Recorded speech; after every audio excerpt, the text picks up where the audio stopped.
My name's Eddie Lean, and this is my story of how I went from poverty to over $100 million. Growing up, I was a very chubby and insecure kid that lived in housing condition in Mount Druitt in Western Sydney. And now I'm on TV regularly for my property investing success. I own over $100 million in property, and now I'm on TV regularly for my property investing success story. I own over $100 million in real estate. I bought my dream house, dream car. I've got wife, kids, and I can travel pretty much anytime I want throughout all the world. Normally, I don't like sharing my personal stories like this, as I feel that, and I get that it can come off sometimes a bit arrogant, especially for those of people who don't know me. But I believe this is a really, really good story, and if anything, it will inspire other people out there to make a positive change, and they'll be able to learn lessons from what I've learned along my property investment journey. So here it is. This is my story from how I went from poverty to having over $100 million in real estate by the age of 33. So I was born in Mount Druitt in Western Sydney, and I grew up there pretty much all my life. I was a very shy and chubby kid. When I was about 9 years old, my parents got a divorce and my dad moved interstate. So I pretty much was raised with my brother and my sister, and I was the youngest of us three kids. After that time, we lived in housing commission in a suburb called Wilmot in the Mount Druitt area. And this was probably one of the hardest times of my life. My mother's only source of income was a Centrelink pension, and every single day, every month, every year felt like desperation and felt hopeless. It was always a constant struggle to put food on the table. We had no money. The house that we lived in was absolutely disgusting. It was old and moldy. The kitchen was about 50 years old. When we moved in there, I remember that day, it was just a terrible and very sad feeling. The carpets were just smelled like mold and mildew, and like you can tell the previous people that lived in the house, because it was housing commission, there was like pee and shit all over the carpets. It was absolutely disgusting. As I grew older in that house and I went to school when I was between the ages of 10 to 13 years old, I saw other kids that I went to the same school with, and occasionally I would go over their houses, and I would see that there was a massive difference from where I lived in Mount Druitt in Wilmot and the housing commission, a very low socioeconomic kind of area, to where my friends and their families would live would be really nice, amazing neighborhoods, big houses. And I remember my mum picking me up and driving me from their house, which was a very nice neighborhood. I believe it was around like Castle Hill or Balcombe Hills. And we'd drive to Mount Druitt back home. And I remember seeing the houses get uglier and uglier, and the areas getting more and more undesirable, and the quality of the people that actually live there. Nothing against the people that live in Mount Druitt, but seeing that change from one area to another just was a horrible feeling. And at that feeling, that is where I believe my mindset started to shift, and I thought that in the future I would one day hopefully not have to live in this very rough and terrible kind of area. Because growing up in that house, literally houses would be firebombed across the street. There was drug needles that were scattered out the front of our yard because we didn't have a fence. It was like it was for lack of a better word, it was like a war zone. It was a very rough and terrible place that I grew up. When I was a teenager, that's when my mindset started to shift, and I believe that in the future, one day, I hope to live in a better area, I hope to live in a better house, and I hope to not have all these financial issues, because it was a constant struggle, and as I was growing up, I associated pain with not having enough money. We grew up, we were broke, we had no money, we lived off food stamps. Mum would have to go to like basically beg for food and go to a place where they give out free cans of food and stuff like that, because we just simply didn't have enough money, because her only source of income, she wasn't working, it was a pension. So I grew up around that kind of atmosphere, and it was very normal for the standard people that we were around. Their greatest hopes in life would be to become like a janitor. Now that there's nothing wrong with becoming a janitor or a cleaner, but their greatest hope was becoming of like a manager at McDonald's or whatever it may be. So at this time, I'm downloading all this information And I'm learning this as I'm, becoming ages of 10, 11, 12, 13, 14, etc. And basically at that time, that's when my mindset shifted and I was like, I've got to figure out a way to get out of this area. I've got to figure out a way in the future, in the next 5, 10, 15 years to make money, because prior to that, I was almost brainwashed by the area and the atmosphere that I lived in. And I heard things like the rich get richer and the poor get poorer, and it's rich people's fault that we have no money. And it was a very pessimistic kind of mindset that I grew up around that money. And it was a very negative kind of attitude towards it. But when I was about between the ages of 11 and 13, I realized that something has to change. I have to change, and I can't just go on and say it's too difficult or these are the cards I've dealt. I've got to find a way. So moving forward after that, my mindset changed and I was determined to get a job as soon as possible to try to help my mum and to help my family with at least the burdens of food and putting food on the table. So when I was 13 years old, going on 14, I got a job at KFC in Edmonton, which was it was a brand new KFC restaurant. It was a very rough area of Edmonton. It still is today in Western Sydney. And I started saving as much as I could. I was only making around $5.50, $6 an hour, and I was like 13, 14 years old. And I was still going to school at this point. I went to Plumpton High, which was known as one of the worst high schools in Western Sydney. Back then it was known as Plumpton Pram Pushers,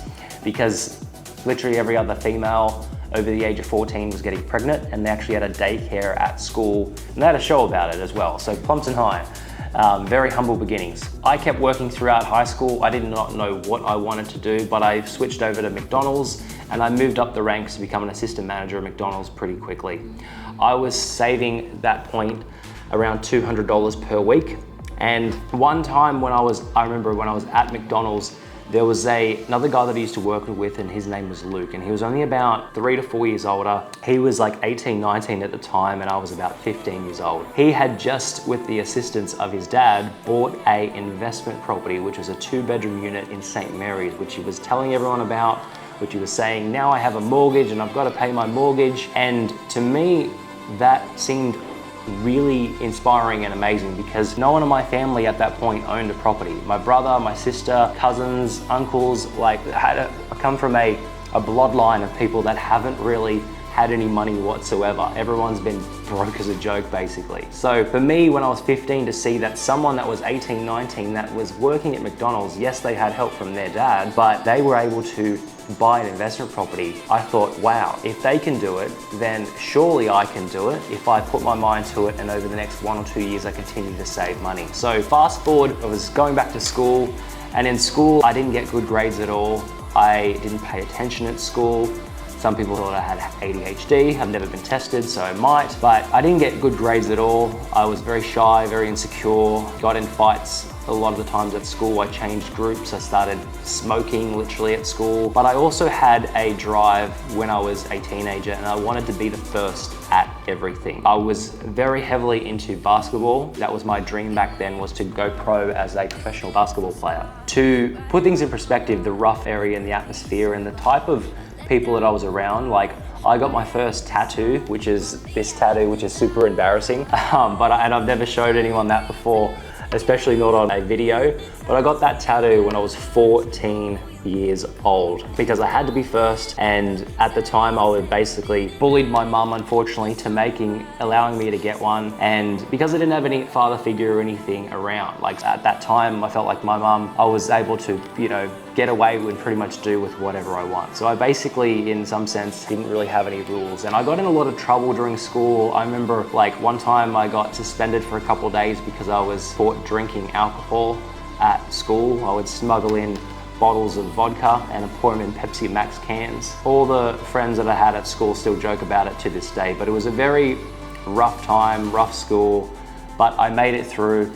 And even to put things in perspective, when I was at school, I didn't even know what uni was, or didn't even know that it was called university. I thought university was only something that people do in America and go to college. So what I thought I would do, and everyone asked, what do you want to do? And I would only hang around people that I knew at school, which were basically you know, their parents were tradies, so they were going to become tradies and landscapers and concreters and bricklayers and carpenters and all that kind of stuff, because it was a very, you know, blue-collar kind of area, Plumpton and Mount Druitt. I would hear all this and I'd say, well, look, if that's what everyone else is doing, I'm going to do it as well. I want to work outside because I can get a workout. I don't have to go to the gym, and it's free gym membership. I can just be a laborer and pick up stuff. And that was literally my mindset between the ages of 13 to 18 of what I wanted to be, because I didn't know any better, unfortunately. Thankfully, I overheard a colleague at McDonald's talk about how he was buying an investment property, was only a few years older than me,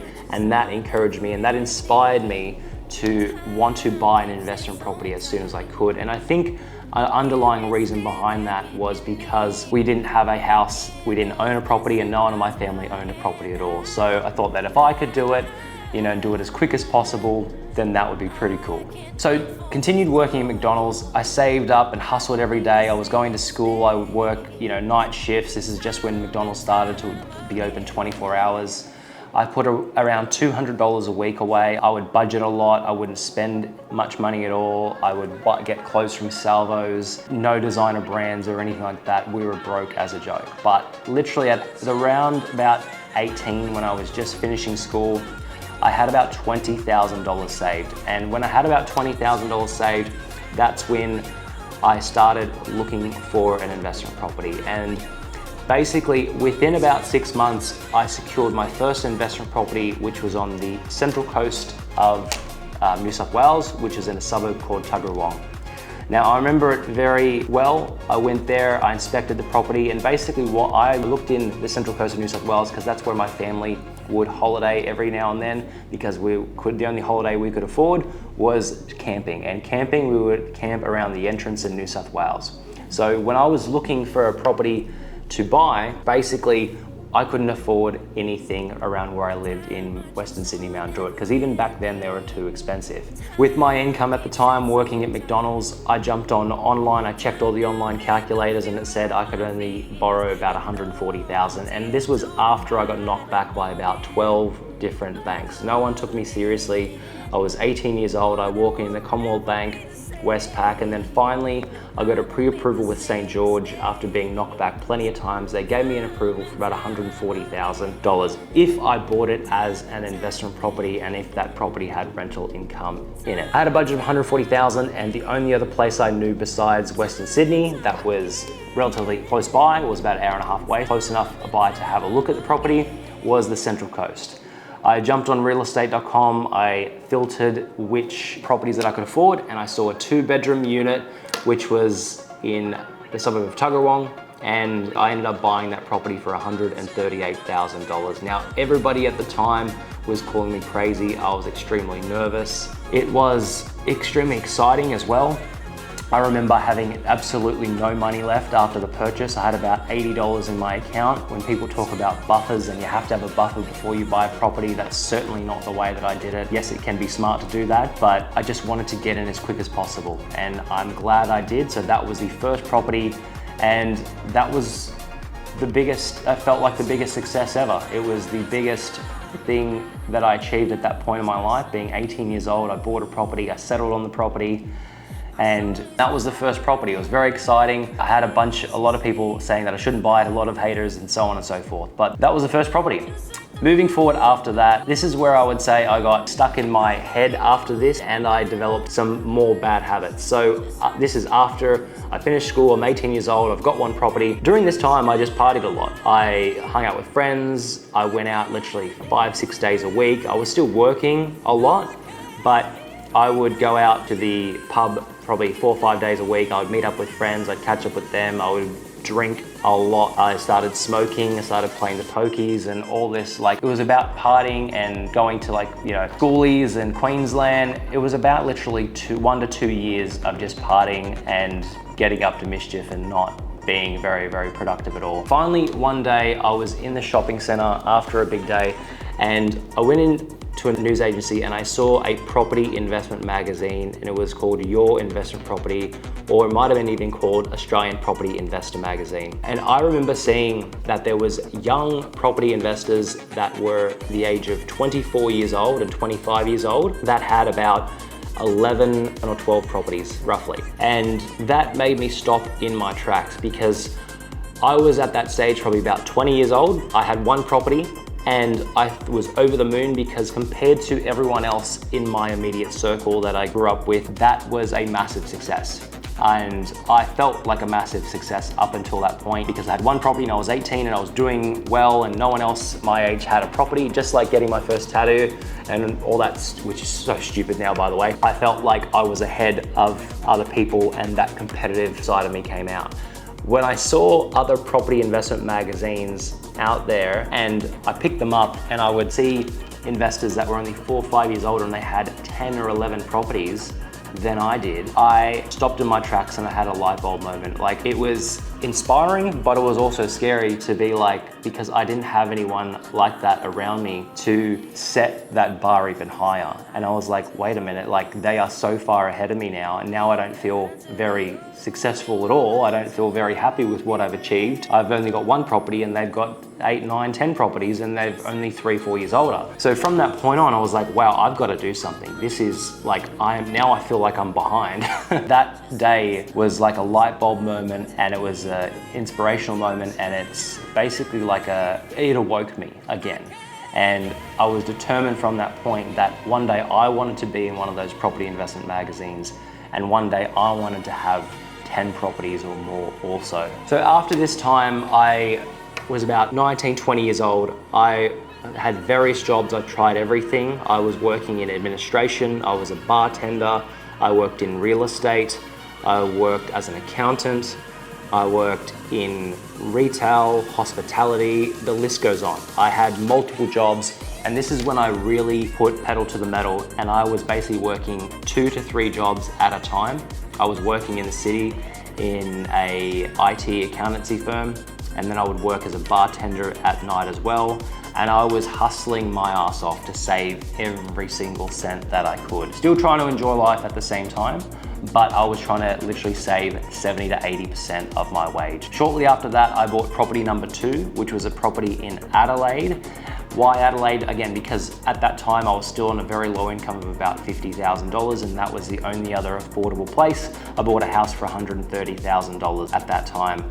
And Adelaide I knew pretty well because that's where my dad, when my mum and dad divorced, he moved to Adelaide, and occasionally I would go visit him, so I would notice how affordable the properties there were. After property number 2 is when I had a job in the city, and I would catch the train from literally Mount Druitt station all the way to Sydney, which was about an hour and a half, 2-hour trip each way. During that time on the train, the only thing that I actually did was read property investment books and research about how to develop myself, self-development books and all the rest of it. I read books like Rich Dad, Poor Dad, the Australian property investment book called 0 to 130 Properties by Steve McKnight. Although that book, when it first came out, it was from like 20 odd years ago, it was still different principles that I picked up in that book, and especially Rich Dad, Poor Dad was a big mindset shift. So during that time, I was just reading books and educating myself as much as possible. After that point is when I really started to learn and educate myself as much as possible about property investing. So I basically went on a buying spree. I bought a property in Brisbane, a 1-bedroom unit, then I bought another unit in the Gold Coast, and I just rapidly started buying properties as quick as possible. I worked out the formula for how to get the equity out of the properties, and I developed the formula of how to buy properties that are below market value with capital growth, high rental yield, below replacement value, and I learned how to analyze property investment deals through all that research and from talking with thousands and hundreds of thousands of real estate agents over those years. Shortly after that, I was in the first property investment magazine. I had about 6 properties by the age of about 23, and shortly after that, I was put on national television for my first ever media interview because I had 10 properties by the age of 25. Then I thought it would be a very good idea to share my story and share my experiences with others. I wrote the brief and very basic book, 10 Properties Before 25, which would hopefully pop up on the screen. And over that period of time, I would just buy as many properties as I could.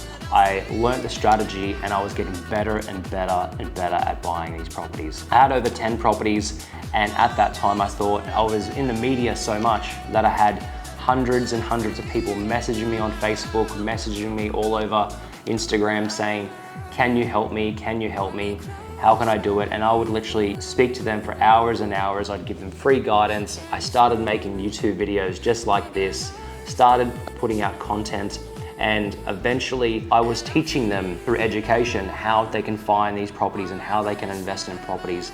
But so many people basically just came to me and said, can you just find the property for me because I don't have the time to do it myself. You're saying it takes all this time and you've spent hundreds of hours learning this skill.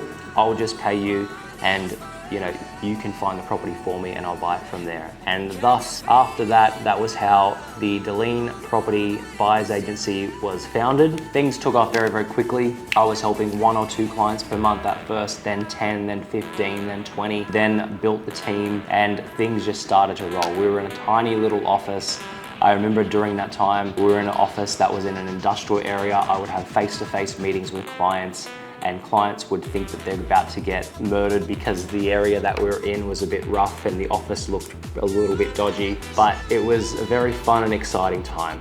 And shortly after that, that's when I wrote the book 30 Properties Before 30, because I hit just over 30 properties literally by the age of 29. More and more media articles started to run. I would appear in the news on Channel 7, Channel 10, Sky News, everything, every other week it would seem. These journalists and reporters would come to me and want to share my story with other people to inspire them and sometimes even to poke at the story and get negative aspects from it as well. It's been quite a journey. Once I wrote and published the book 30 Properties Before 30, everything started to change. It started to explode. I went on more media articles and TV. It was the best-selling book.